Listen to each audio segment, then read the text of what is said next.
Brand new Fox News polls spell more bad news for President Obama and a potential run by Vice President Joe Biden. Nearly 60% of Americans say they remain unsatisfied with how things are going in the country today, and only 44% approve of the job President Obama is doing. I want to bring in National Review senior political reporter Alexis Levinson and Independent Women's Forum's Hadley Manning. Good to see you both. Thank you so much for joining us, ladies. Great to be here. Alexis, let's talk about these poll numbers. No surprise that people are not happy. Their wages haven't moved in 7 years, and they're not really feeling this recovery. What was striking about these poll numbers to you? I think it's really the really high disapproval for the Iran deal, just because, it's not necessarily something that you would think has pervaded the minds of voters, but if it's that high disapproval, that's going to be a big political issue moving forward. Yeah, it's interesting that people are not happy with it, and yet really there's nothing to do about it, Hadley.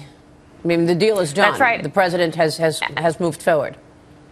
Exactly. This is one of those issues that's going to be impossible for the administration to step back from, including Vice President Biden. So you look at some other polls showing he's got the highest favorability rating of any potential presidential candidate, and yet he can't distance himself from some of the decisions that have been made by the administration, the Iran deal. Also, immigration found some of the highest disapproval ratings in terms of President Obama's handling. So it's no wonder that these issues are taking a forefront in some of the presidential debates. The question is, I guess, does that impact whoever's behind the president? I mean, does that impact Hillary Clinton because of her association? Does it impact Joe Biden coming into the race? What do you guys think? I think it impacts all the Democrats. I mean, I think when voters are dissatisfied with the party in power, they tend to backlash and go towards another party. They will just want change.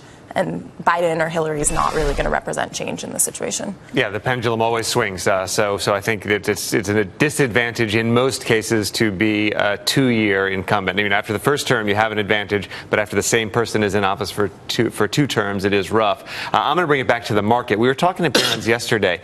6 months ago, we met with the top guy at a Wall Street bank who said it's either going to be Bush or Hillary, Jeb or Hillary. Whoever taxed more of the center is going to win. And he was fine with that. Now, that's not so clear anymore. Obviously, Hillary is not a sure bet. Trump is crushing Bush in the polls right now.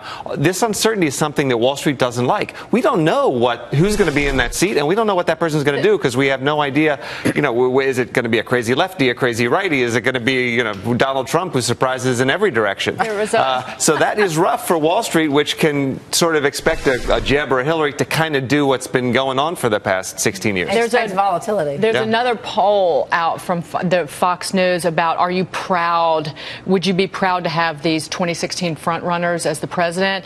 And nearly 4 in 10 American voters are proud to have Barack Obama as president. But then if you get down to Hillary Clinton and Donald Trump and Bernie Sanders, that is just simply not the case. Fewer voters feel the same way about all the top presidential contenders.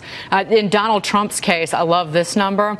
It says there are 56% who say not at all when asked if they're proud to have Donald Trump as president. And that is much worse. That is significantly worse than Bernie Sanders and Hillary Clinton. Hadley, do these poll numbers usually ring true? I mean, what we see in the polls now, does that usually materialize?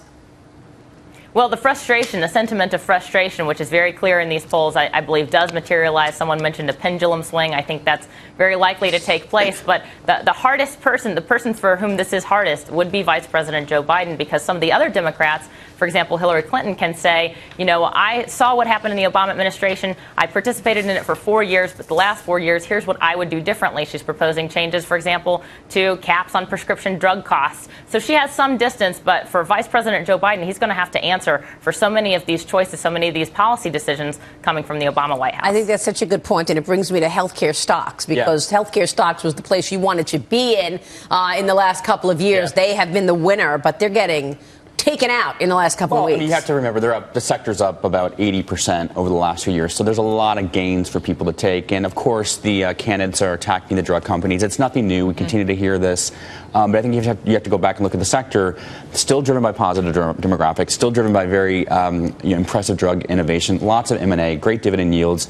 And so I think you have to be a bit more selective and look for companies that have diversified pipelines that aren't taking those massive price increases that Hillary's talking to, and sort of stress the numbers in case we did get change. I think there's still a lot of great opportunities. Great opportunities for the large pharma, or are you looking biotech? I think large pharmaceuticals, selective biotech companies. I mean, we have to remember, this is still 2+ years out. You have to assume Hillary gets elected, gets congressional support. I think those are really big ifs at this point. Right. It's not likely to cool down in the near term, but I think there are some great opportunities. Jack Otto, I know your cover is about caring for aging parents this weekend.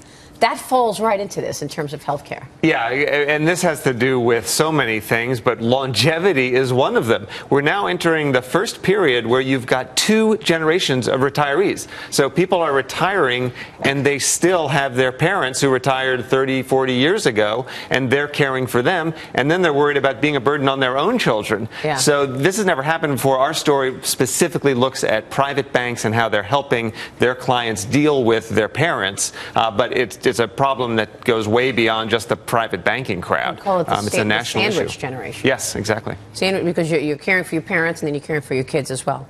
All of us creating more need for healthcare. So there's a nice positive. Right, demographic is the huge tailwind for healthcare stocks right Really now. great conversation. There's the cover of Barron's this weekend. Hadley Manning, Alexis Levinson, good to see you. Thank you so much. And don't